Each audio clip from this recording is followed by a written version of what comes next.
We've all had a best friend at one time or another. Mine was Alfred. Ever since he moved in next door when we were both 10 years old, we became inseparable. Before that, I used to stay at home, stuck in my video games, and used to go out alone for a game of basketball with my dad in the driveway, where we had a small court. But since Alfred came to the neighborhood, we spent all our time together, and not only us, our families also became close. We even celebrated holidays together, as if we were one big family. However, as we got older, things started to change. Don't get me wrong, we were still friends, but we started to meet more people, especially when we entered high school, where a dark event happened that buried our friendship forever, and that's what I'm going to tell you today. One day at school, as I was standing by my locker, I was approached by the captain of the basketball team, Trevor. Alfred was standing next to me, and the kid said, "Hey, you're Rob, right?" He stretched out his hand to shake, and I responded, "Yeah, that's me," as I shook his hand. Then he continued, "I saw you shooting baskets in the gym during recess. You're really good, bro. We have a spot on our team. Do you want to try out?" My jaw dropped. I never thought I could be a part of the basketball team. But of course I wanted to try out. I said yes, and as he walked away, I saw Alfred's face. He didn't look too happy, to say the least. I knew those feelings of insecurity he got from watching athletes, but I didn't care. I loved playing basketball. Later that afternoon, I was in the gym, ready for tryouts, with Alfred by my side, almost as if he had to protect me from those beasts, as we used to call them. All the other guys on the team were practicing, and from the huge grin on my face, I knew Alfred didn't entirely like the idea. "Are you sure about this?" he asked me. "Look at the state they're in. You only have to see them crashing into each other to realize they're missing a set of nuts on more than one," he said as he nudged me. But instead of responding, I advanced towards Trevor, the captain, who seemed to be enjoying the moment. "Hey, you made it. And you brought your friend," he said, looking at Alfred, who was making himself small in the corner. "Yeah, sure, he's not much of a sports fan, but he's a cool guy," I replied. Then I disappeared onto the court, throwing and passing the ball. The coach seemed impressed, and that boosted my morale, and when I made a three-pointer from almost half court, everyone went crazy. It was like I was in a movie, feeling like they had finally seen the real me. After practice, Trevor came up to me. "Hey Rob, coach wants to talk to you," he said, patting me on the shoulder, and his smile told me it would be good news. So I turned around and there he was, Coach, jersey in hand. "Congratulations, kid. You're part of the team now," he said, before shaking my hand. I couldn't believe it. I was on the team. It was like having realized a lifelong dream. However, the excitement didn't last long. Over time, as I celebrated my new feat, I noticed how Alfred became more and more distant from me, and our friendship seemed to grow colder. It was inevitable. Practices took time, and naturally I began to spend more time with my teammates and less with him. I worried that he would be hurt by it, but I thought he would understand. This was for my sake, for my future, and if he really appreciated me, he should be happy for me, as I would be for him. However, things only got worse. The mocking comments from some of the team members about the way he was began to take a toll on him, and that distance became a chasm. Every time I tried to pull him closer, he would pull away further, pretending he didn't care, but I knew he did. In the end, the friendship we had built for so many years faded, and what started as a dream became a nightmare, where laughter turned into awkward silences and complicity into reproachful glances. That connection we had was gone, and I realized that fame often takes you away from those who really matter. That afternoon, as I watched my classmates in the gym, I noticed Alfred in a corner, arms crossed and frowning. I walked over and asked him what was wrong, expecting him to say something positive about my new team jersey, but instead, he just told me he wanted to get out of there. He looked pretty upset, but I figured he just needed to clear his head, so I didn't want to push him. I just started bombarding him with questions, but in a joking tone like we always did. "What's up? Why so embarrassed? Loosen up a bit, buddy." But every time I insisted, he seemed to get more frustrated. Finally, I offered to spend the afternoon at my house playing video games, hoping it would cheer him up. "I need some me time," he replied, and I didn't know what that meant, so I just nodded. The next day, as we were leaving to meet at school, to my surprise, Alfred called early. "Hey, do you want a ride?" he asked. He had borrowed his mom's car, and of course, I said yes. Fortunately, on the way there he looked more relaxed, but everything changed as soon as we pulled into the parking lot, and he saw Trevor. There, his face got serious again. "What's wrong with you all?" I asked him. Why, I saw that he didn't want to get out of the car, and he replied dryly, "Nothing, I'm just going to stay for a while." That was just the first sign that something was wrong, but as the days went by, it started to get weirder.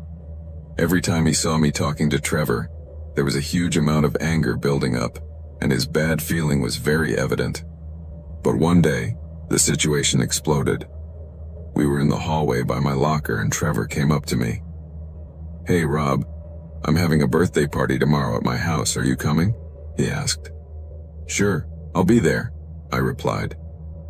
I looked at Alfred, and to my surprise, Trevor told him that he could join too. It was at that moment that Alfred lost control. "Do you think I'm a charity case? Who do you think you are? The king of jocks?"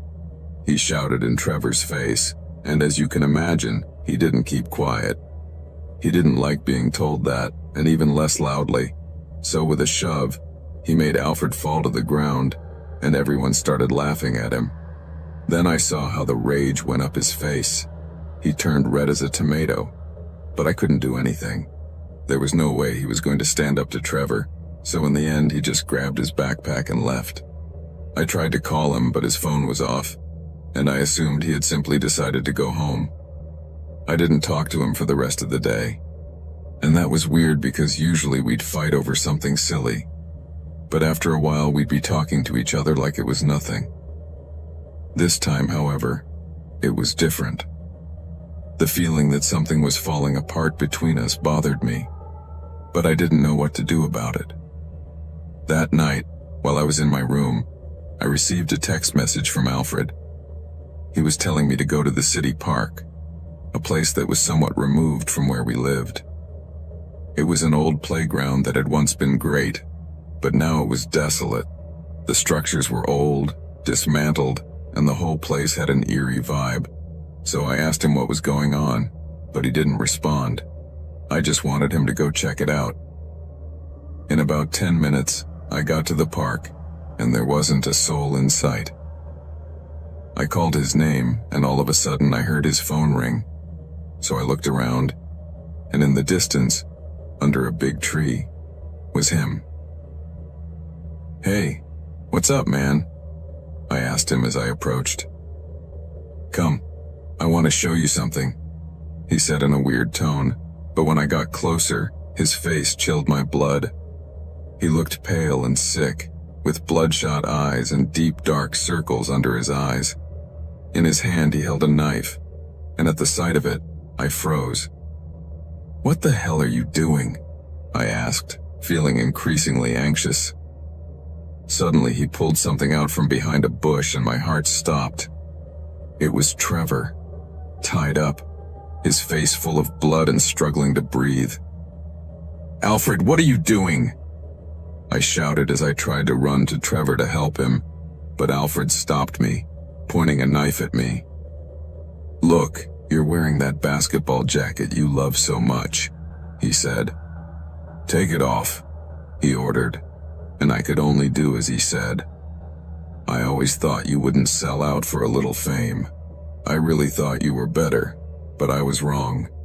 You're just a brainless bag of muscle, just like these beasts," he sneered. But before he could answer her, he grabbed Trevor by the hair, exposing his neck and placing the edge of the knife against his skin. "Stop! You're crazy!" I yelled at him. "This is what happens when you underestimate me, Rob. Take this as a lesson," he said as he began to press the knife to Trevor's neck. I was totally horrified. I would never have expected anything like this from Alfred, but I knew he wasn't in his right mind.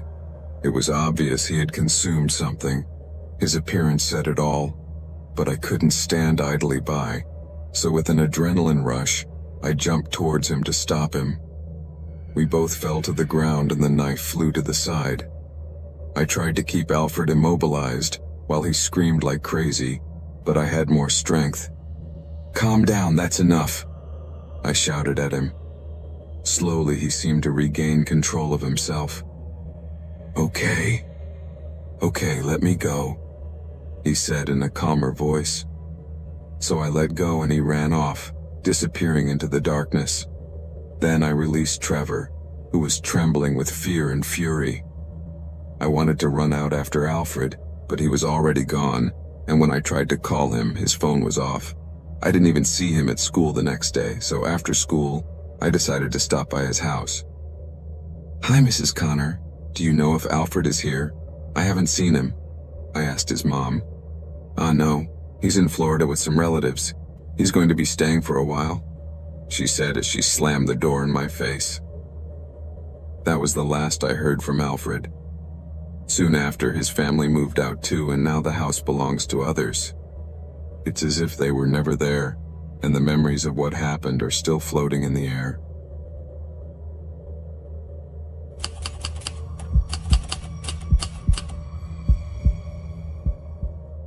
I've always loved cold winter mornings. There's something about the frosty air that wakes you up in a unique way, like it clears your mind. I usually go for a run at dawn, when the streets are deserted and the world seems to be just for me. And that morning was no exception. At least that's what I thought when I put on my running shoes and left the house. The cold was intense that morning, and the fog clung to the streets, causing the streetlights to flicker faintly. Even though everything was shrouded in heavy silence, I loved the quiet. I started my jog, feeling the rhythm of my feet pounding the pavement, and my breath was turning into clouds of steam floating in front of me, as if they wanted to remind me that I was alive. Everything felt so peaceful. Empty streets, quiet houses, just me, the cold and the fog. After 10 minutes, I arrived at the park, which is normally full of life during the day, but was now completely deserted. My plan was to do 3 laps around it before heading home so I wouldn't be left out in the cold. The first lap was perfect, but as I entered the second, I started to feel strange. It wasn't immediate. Rather, an uneasy feeling gradually took hold of me, as if the air had become thicker as I walked. At one point, the silence became almost distressing, and I began to look over my shoulder constantly, expecting to see someone behind me. But every time I turned my head, I found only fog. Thick, impenetrable fog. By the time I started my third turn, the discomfort had grown. My skin was bristling, and I could feel my heart pounding against my chest, and I could have sworn I heard soft footsteps behind me. I would stop and turn, but the park was still empty, just the rustle of leaves fluttering in the cold wind. "Stop being paranoid, Betsy," I said to myself. Probably the fog was getting on my nerves, or maybe I was just exhausted.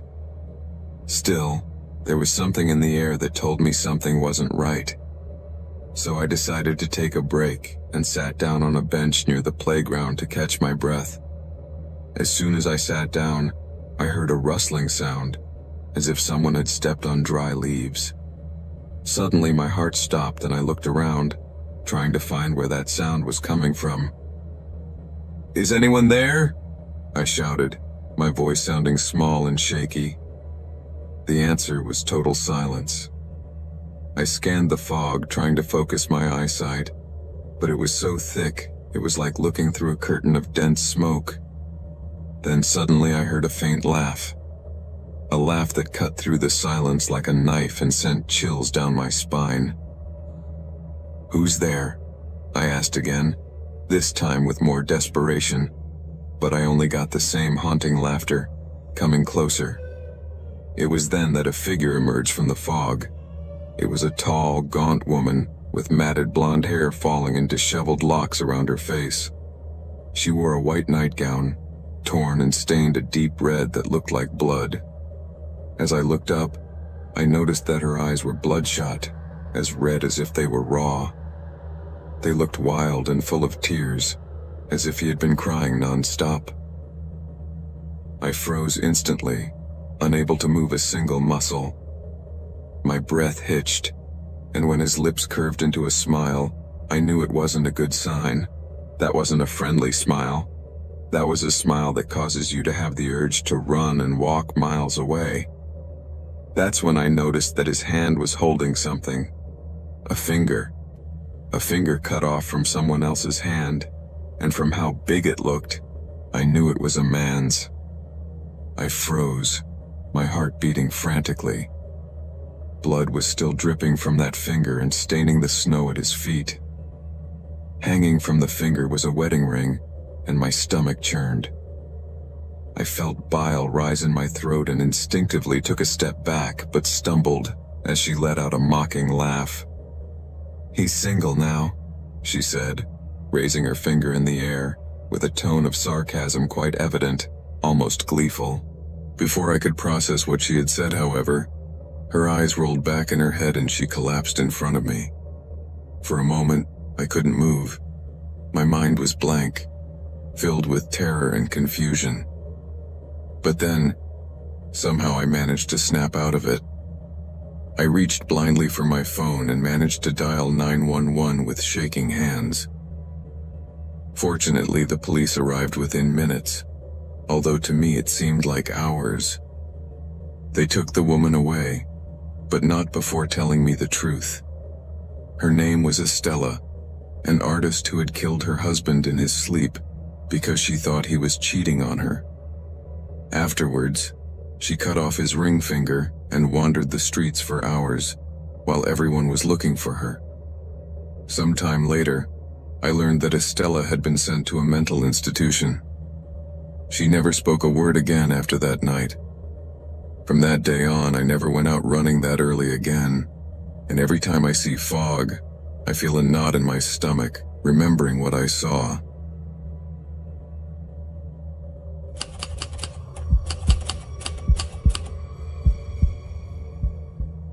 In a quiet neighborhood like Calle Verde, one might think that life is rather monotonous and boring.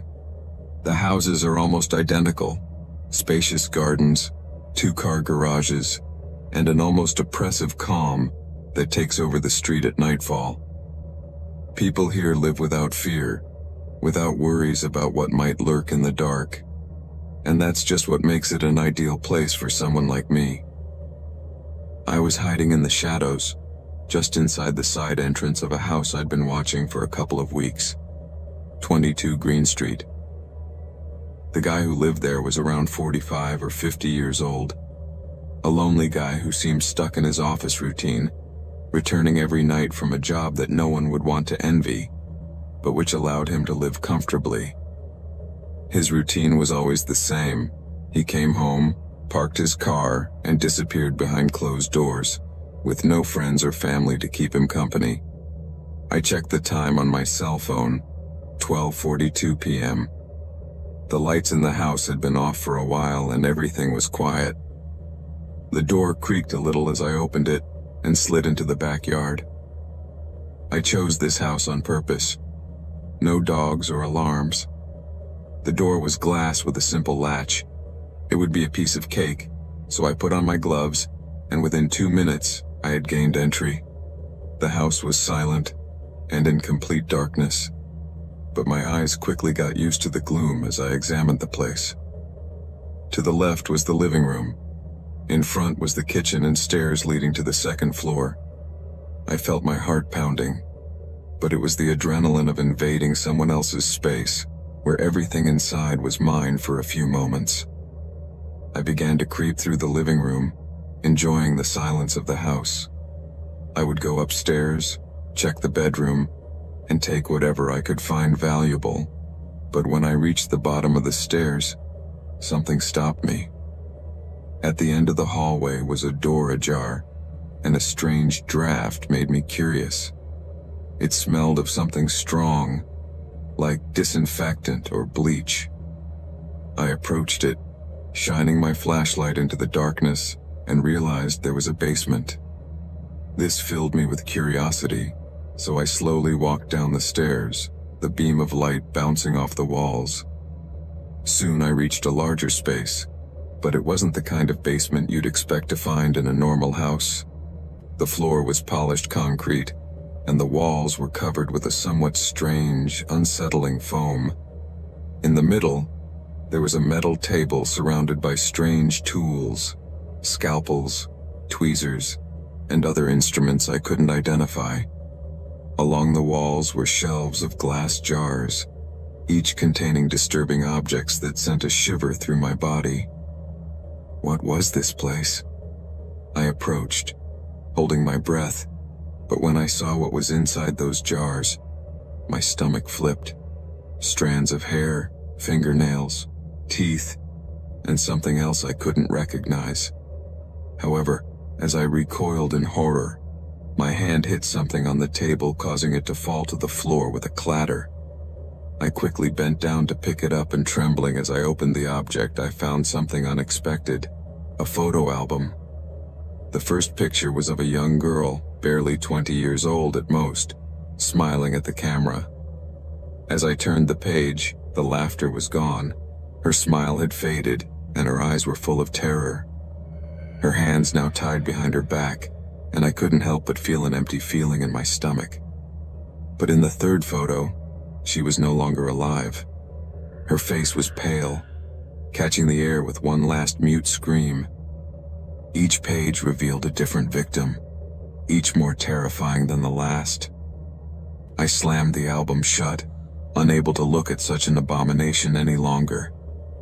Horror rose in my throat and my guts twisted. It was clear that what I had found was not only criminal, it was inhuman. Anxiety washed over me, and I realized that I had dug into something deeply dark, something I should never have touched. The house on Calle Verde was not a home. It was a hideout for the unimaginable, and I was about to become part of its sinister history. So, unable to contain my panic, I decided it was time to get out of there before something caught me in its trap. In that instant, I realized that I had screwed up, that I had stumbled upon nothing less than the home of a serial killer. How chillingly twisted.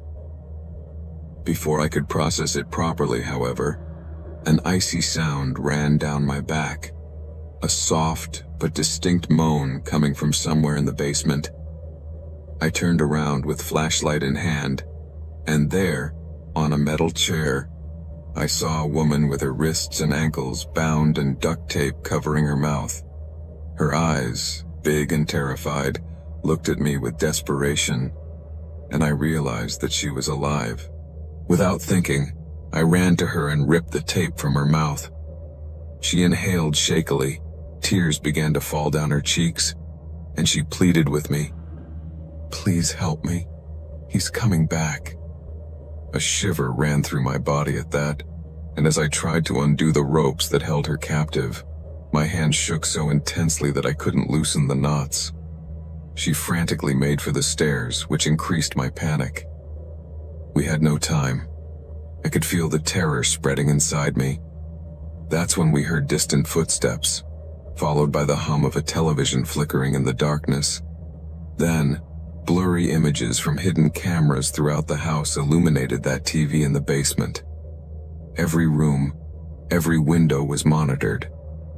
As I watched in horror as the windows were closed with heavy metal panels, sealing themselves shut one by one. The front door closed with a dull thud and locked, as if someone had pressed a button. Everything was locked, as if it were a security bank. Panic squeezed my throat. I turned the flashlight in my hands just as I heard footsteps approaching down the stairs. My instincts screamed that I should escape, but there was no way out now. There was no place to hide. The only escape route was to go through, and even then, the house was sealed. Then, I saw him. It was the man with the creepy pictures. He stood in the doorway of the stairs, with a cool calmness and a twisted expression on his face, while his eyes fluctuated between the woman and me, as if weighing who to murder first. The guy was holding a huge, shiny knife in his hand, and suddenly said, "You shouldn't be here." He looked disappointed. Every fiber of my being told me I should run, but terror paralyzed me. I felt I had no escape. As he began to slowly descend the stairs, enjoying every moment, I searched for what I could to defend myself, and luckily, I found a metal bar. I held it up in front of me, and my heart thundered in my ears. "Get away from her," I shouted in a trembling voice. He smiled in a terrifying way, as if he enjoyed my fear. "You don't understand," he said in a nonchalant tone. "This is my house. You are the intruder here. You're supposed to attack me, that I'm the one who's supposed to say, 'Stay away.'" And then he burst out laughing. Before I could react, he lunged at me with the knife. I swung the bar with all my might, but he was too fast, and in an instant, his knife cut my arm. A sharp pain brought me to my knees, as blood began to pour from the wound and soak the floor. With fear flooding my thoughts, I realized I wasn't going to make it out of there alive, and that truth hit me like a speeding train. He lunged again, snatching the bar from me and throwing it away, as I recoiled in terror, hitting the ground hard. The air was knocked out of my lungs at that instant, and I felt completely helpless as I watched him hold me down with his foot on my chest, while the knife glinted ominously in the gloom, focusing on my throat. It was the end. I could feel it. My thoughts revolved around how I had come so far, in a place where no one should be, and now I was at the mercy of a monster, with no way out and no hope. This couldn't be happening. Darkness was taking over my mind as his steady, disturbing gaze brought everything bad I had ever done in life back to haunt me in my final moments. Time seemed to stand still as I prepared for the worst, watching the knife descend. But just when I thought it was all over, the woman I had freed appeared. She was wounded and trembling, but alive.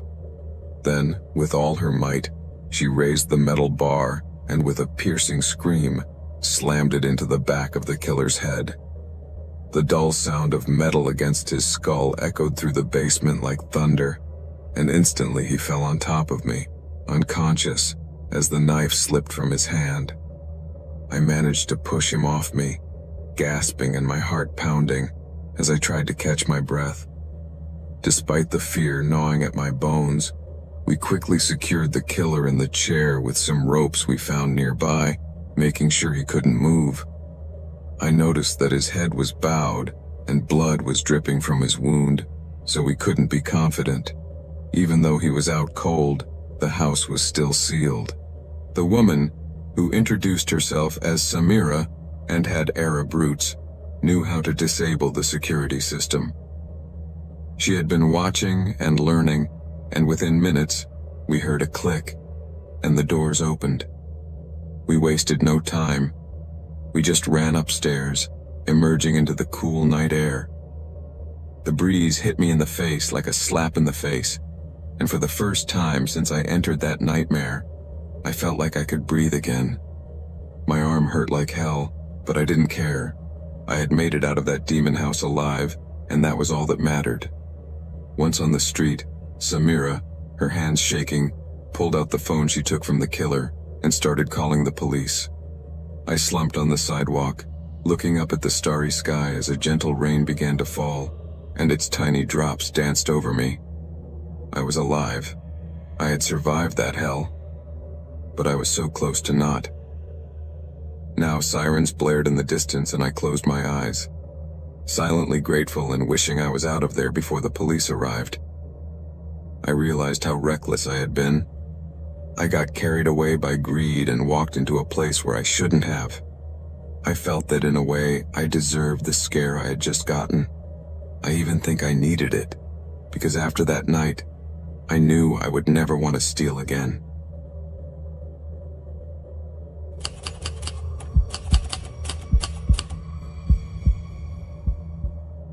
When I first got to college, my parents decided to buy me an old Toyota Corolla. It was a real mess, but it served its purpose and allowed me to come and go as I pleased.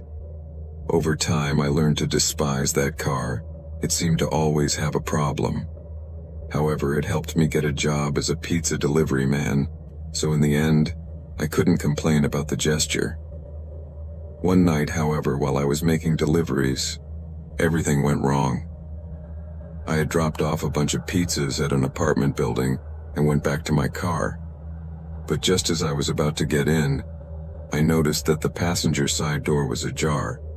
But before I could close it, a guy burst into the car, and when I looked up, I saw that he had a gun. In that instant, fear completely paralyzed me, and I knew this was not going to be an ordinary night. He pointed the gun right in my face, and without blinking an eye, ordered me, "Drive." That was all he said. My heart was pounding, and as my mind clouded with panic, I started the engine and began to drive. I was literally shaking in my seat, while in the rearview mirror, I saw two policemen running out of an alley. At that moment, I understood that they were probably chasing him, and I realized that the mess I was in might be even worse than I imagined, and the siren lights reflecting in the mirror confirmed my suspicions. At that moment, the guy raised his gun and told me that if I stopped the car, he would blow my head off, so I kept accelerating, heading for the suburbs as the cops followed us.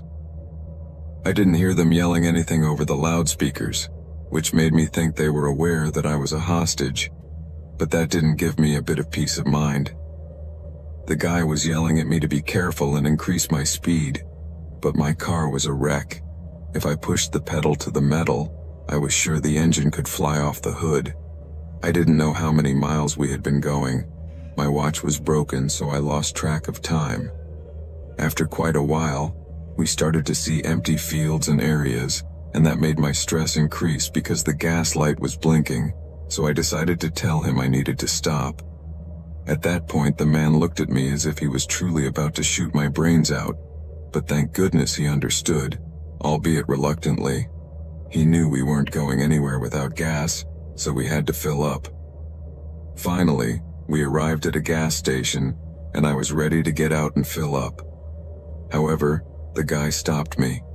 The guy pulled out his cell phone and called 911 to tell the operator what was going on and warned her that if the police came near, he would kill me. At that point, I felt like a character trapped in a horror movie and wondered, how had I ended up like this?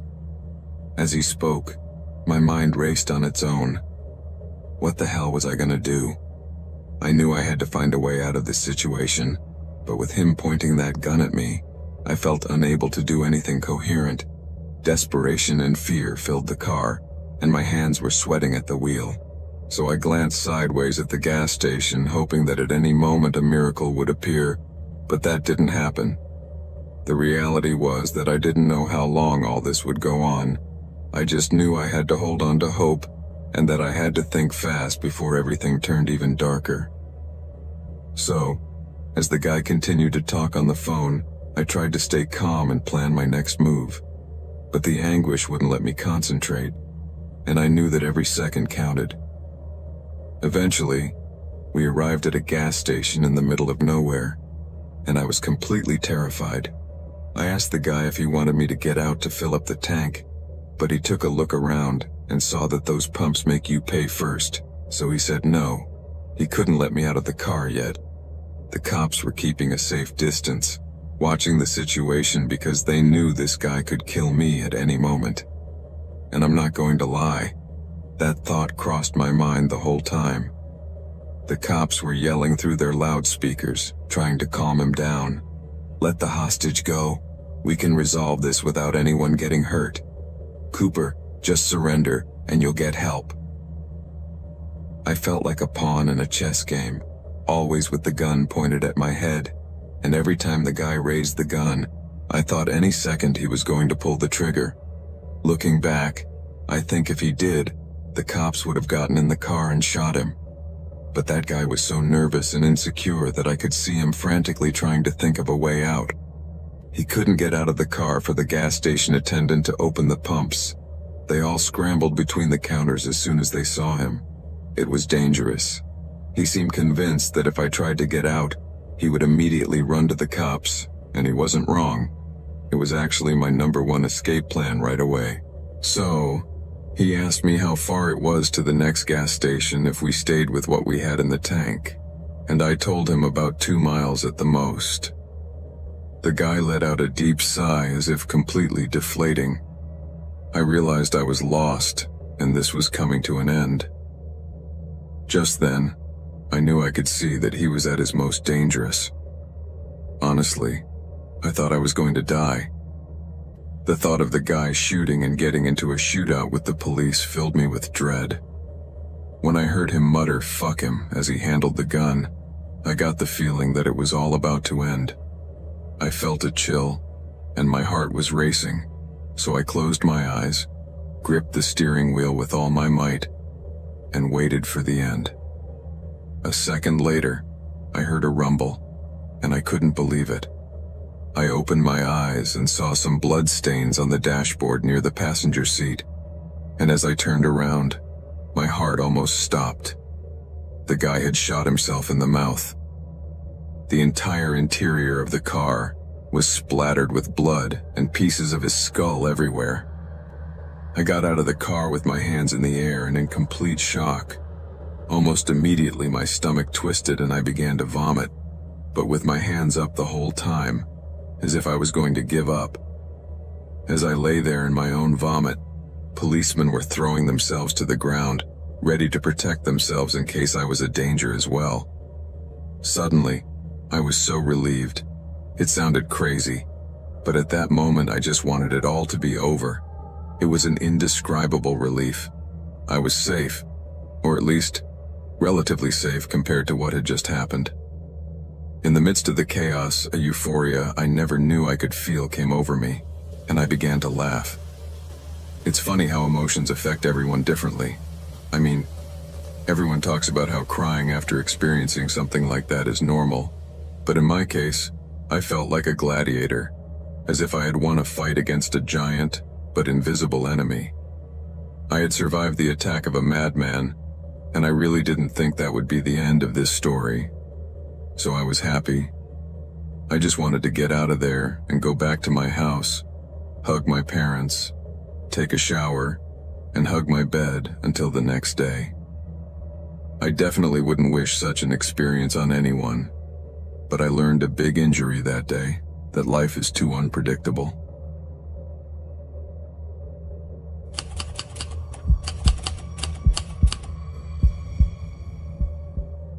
I live on the outskirts of the city, in a house that is secluded enough that I can enjoy the quiet at its finest, but close enough that I don't feel completely alone. I moved here a few years ago looking for a change, especially after breaking up with my girlfriend. Usually the nights were very quiet, you know? That kind of quiet that makes you feel good and comforts your soul. There wasn't much to do either, and that was part of the charm of the place. One night, as I was on the couch watching a series, I felt relaxed and comfortable, with nothing to interrupt me. I had had a long day at work, and just as I was about to turn off the TV, I heard a thump. At first, I thought it was a branch blowing in the wind, which was not uncommon around here, so I decided to ignore it. But then, the knock was repeated, this time louder. I stood silent and attentive when I heard another thump. It was no longer just a coincidence, so I got up and walked over to the window, but I didn't see anything strange outside. I decided to check the security cameras I had installed just in case, and that's when something I didn't expect showed up. A guy was banging on my door and also kicking on the porch, as if he was in trouble. On the camera screen, his appearance was alarming. His clothes were torn and there was blood on his forehead. He looked disoriented and wasn't carrying anything that could be considered a weapon, which put me even more on alert. Instinct told me I had to help him. I couldn't just ignore him and leave him there, so I approached the door. But before opening it, I looked through the peephole.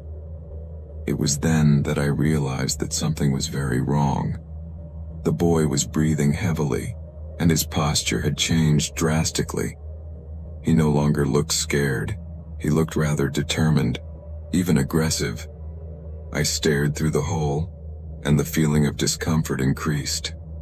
Suddenly, he started banging on the door, but it wasn't like before. Now he was banging his body against the wood, as if he was trying to break it.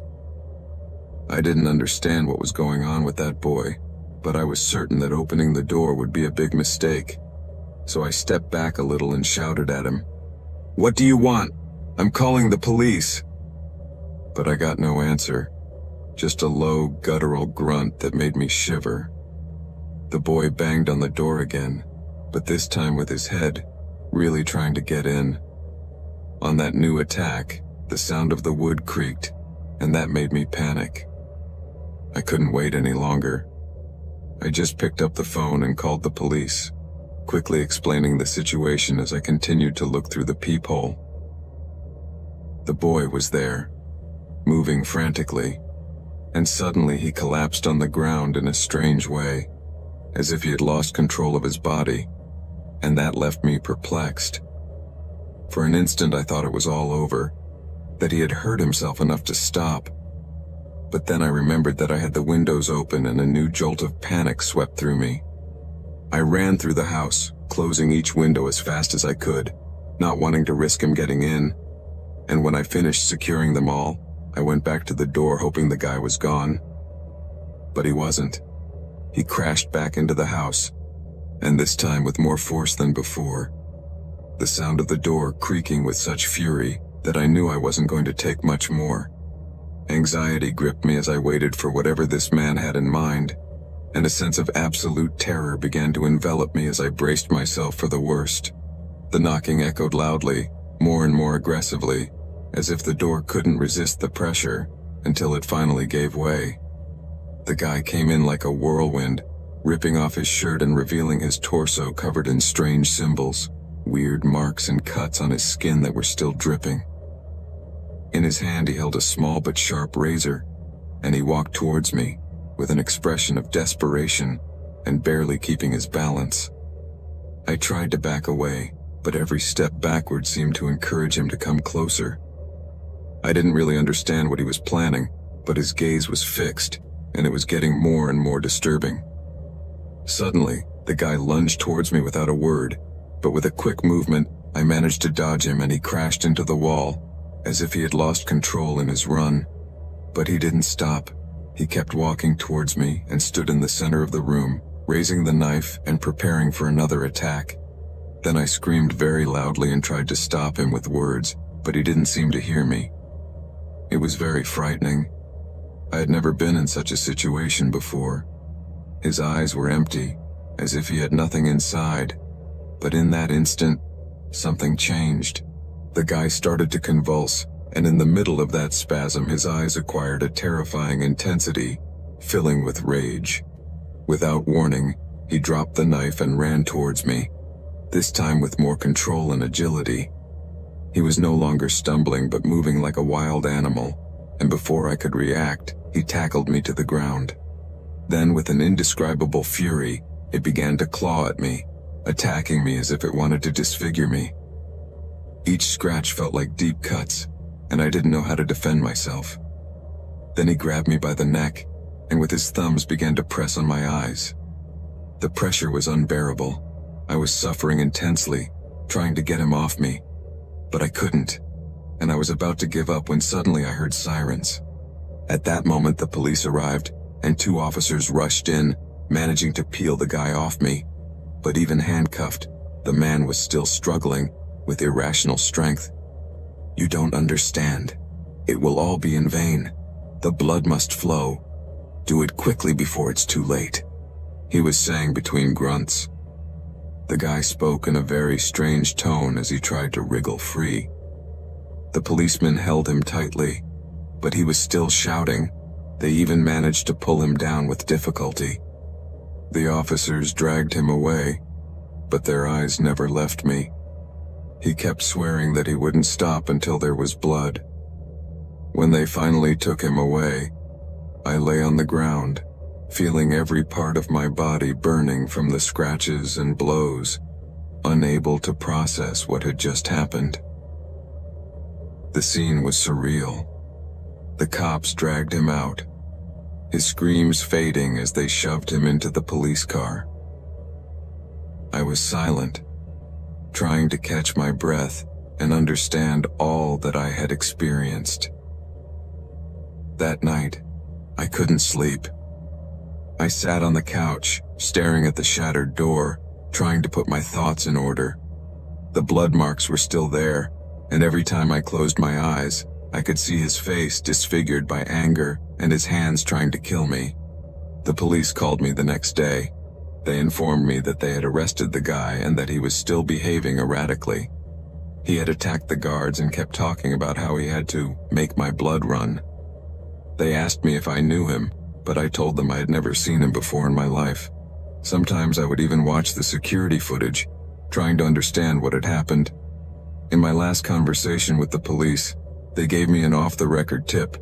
The guy was crazy and had escaped the attention of his family, who refused to take him to a psychiatric hospital. They ruled out that there was a rational attack, but I knew there was something to his madness. That force he used to attack me was frighteningly real. This man could be completely insane, but he was convinced he was possessed, and that was all it took to try to kill me. The idea that someone could break down like that and become such a danger left me cold, and the fear haunted me even after he was taken away.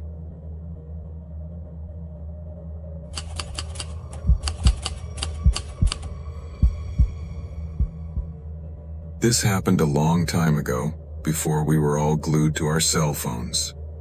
I was a young mom, just turned 30, and had taken my 2 little ones to the pediatrician, so I had to deal with them during the hour-long drive to the doctor's office. My kids were 2 and 3 at the time, and since we lived so far apart, the clinic had given us the last appointments of the day, which I was very grateful for. The doctor had moved his office to a sort of new building next to the freeway, and although it was in the middle of nowhere, it was a nice place compared to the old office near the hospital. When we arrived, I parked my black Jeep near the main entrance. There were only 4 or 5 cars in the parking lot. Getting the kids out of their car seats was a challenge, but after a short wait, we saw the doctor. The consultation was quick, and after paying, we were ready to go home. By then, my Jeep was the only car left in the parking lot. I loaded the kids back into their seats for the long drive home, but when I turned the key, the engine wouldn't start. Just a strange clicking sound. I was very frustrated. I put the kids back down and knocked on the front door until the staff let us back in. Then I asked to use the phone to call a nearby garage and found one in the old phone book. The attendant who answered told me he would send someone, although it might take a while. I immediately gave him my location and returned to the Jeep. I rolled down the windows and put the children back in their seats. As we waited, I watched all the lights in the building go out, and the staff began to leave, one by one. I tried to entertain my children by finding snacks in the car and giving them a bottle of water, making sure they didn't get too hot. The receptionist had told me that help might take a while, so I wasn't surprised when a truck pulled into the empty lot. Soon, a man stepped out of the vehicle. He was a middle-aged guy, somewhat disheveled, but I thought that was normal for someone who works with cars. He smiled at me and nodded, then said he was going to lift the hood, so I sat in my car, waiting for him to give me instructions. But several minutes passed and I didn't know what he was doing, so I got a little frustrated. I just wanted him to check something simple and leave.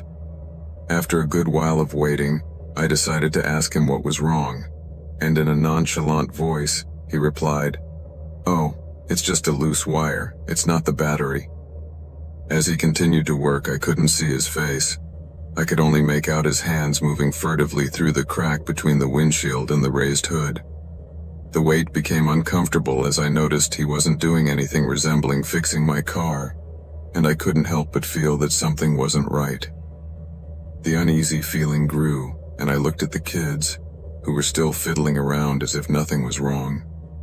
Then, I looked in the rearview mirror and saw that darkness was slowly starting to fall, but the guy was still stuck in my engine. I had a feeling he was just stretching out the time without doing anything. Several more minutes passed, and the guy was still concentrating on what he was doing. Suddenly, I noticed that he stood still and raised his head, looking back to where he was. I couldn't see his expression, but his posture and the way his hands were on the engine sent a shiver down my spine. I didn't know if it was my imagination or if there was really something in his gaze, but my sixth sense was telling me that something wasn't right with this man. That's when I felt I had to do something, so I leaned out a little and called out to him again, asking him if everything was okay, but his response was blank, as if he wasn't even listening. I started to feel a knot in my stomach. It was a scene that didn't look promising, but when I was most uneasy about the situation, I suddenly heard a strange noise coming from him. The man kept his head down, but his body showed some shaking, as if he was experiencing some kind of tremor. The tension in the air became almost palpable. I wanted to get out of the Jeep and take my children to a safe place, but I could not leave them alone in the car. I looked around, hoping to see someone else in the parking lot, but it was deserted.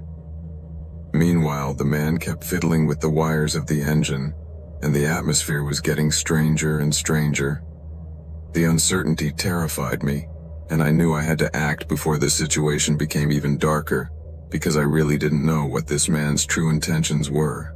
Suddenly, he asked me to get out of the car and come over to where he was to show me what he was doing, but at that point I was feeling very suspicious, so I just told him to let me know when he was ready and could turn the key. He insisted that it would only take a moment. Despite my growing distrust, I was about to get out, when suddenly, a truck pulled into the parking lot, and as it did, the guy slammed the hood of my Jeep shut, and without a word, ran to his truck and flew away. I froze, confused and a little anxious. Who was the new guy? I felt vulnerable, alone and completely trapped with my two little ones. I looked around and saw that there were no cars on the road, no houses or businesses nearby, and the daylight was fading fast. The feeling of loneliness increased, and it became clear to me that this new van, without any identification, was getting closer and closer to me. With some suspicion, I opened the car door again, and this time I was more nervous as I did so. The new guy introduced himself quickly. He was a man who seemed to match the one I had spoken to on the phone earlier. He called my name and apologized for being late. I then pointed to the van that was already going far away and told him that that guy over there was the one who had said he was going to help me. We both looked at each other in silence and then burst out laughing, but mine was more of a nervous laugh because I felt a knot in my stomach. With that, he pulled out some jumper cables, crossed in front of my Jeep, and lifted the hood, making me feel instant relief. Maybe this would work. I returned to my seat, hoping that soon the air conditioning would start working. As I experimented with the engine, the new man asked me to try turning it back on, and just as I started to relax, he surprised me by suddenly approaching the driver's side door. His expression changed dramatically, and in a concerned voice he asked me, "Ma'am, is this yours?" When I looked down at his hands, I froze. He was holding some sort of curved knife, with holes in the handle. It was an object that looked to be about 1.5 feet long, badly deteriorated and with rust stains on one end. It had these circular holes that I assumed were for putting my fingers in and gripping the object, as if it were a cross between a knife and a pair of scissors, something like that. My first reaction was astonishment. I wasn't scared, but I was definitely uncomfortable. "Where did you find it?" I asked, trying to remain calm. "It was under your hood," he replied, not taking his eyes off the strange object. I could tell he was pale, as if he couldn't find the right words at that moment.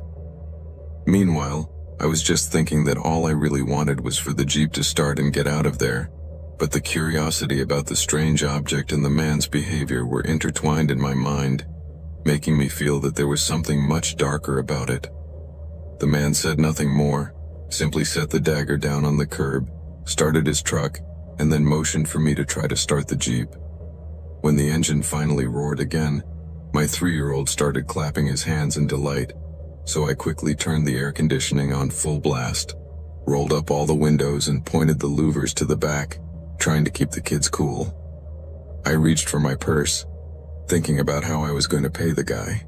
I ran out to him to ask him what I should do, but instead of giving me the bill, he headed back to my side of the car and picked up the odd piece. "Ma'am, I must have you look at it one more time," he said, raising the dagger earnestly. I moved a little closer to get a better look at it. The thing still looked strange, almost like a bayonet, with some small loopholes at the end. Honestly, I had never seen anything like it, and I commented on it as I held it up to him, but he spoke softly, as if he was trying to make me understand something important. "It wasn't supposed to be hidden in your engine. It was up there, which means someone put it there recently." I couldn't believe what I was hearing. "Oh, that's impossible," I smiled, trying to play it down. "Look how rusty it is," I replied. "Yeah, but look how sharp this blade is," he insisted as I stared at him. I realized he was right. The blade appeared to be sharp, especially at the tip where the rust was gone. You could see the sheen of polished metal. His last words resonated with me. "I don't know what was going to happen here, but I'm glad I got here when I did." At the end, I thanked him somewhat nervously, and as I passed him the money, he warned me that I would probably have to notify the police when I got home, but I decided to leave that thing right where it was. I didn't know what it was. I didn't want to imagine what that man intended to do with it, so I just told him to do with it as he saw fit. The man took the object and left, and that was the last time I saw that thing. I often wonder what would have happened if that guy hadn't come along just when he did. Would my kids still have a mother? Would I still be here? Those thoughts haunt me. But what I really learned that day is that sometimes exhaustion and desperation can cloud judgment. I always thought I was an observant person, good at interpreting others, but at that moment, exhausted and lost in an unfamiliar city, my common sense really went out the window. Many of my loved ones think that failure may have cost me my life, and while I will never know for sure, what I do know is that I need to be more vigilant. You never know what kind of threat may lurk in the dark.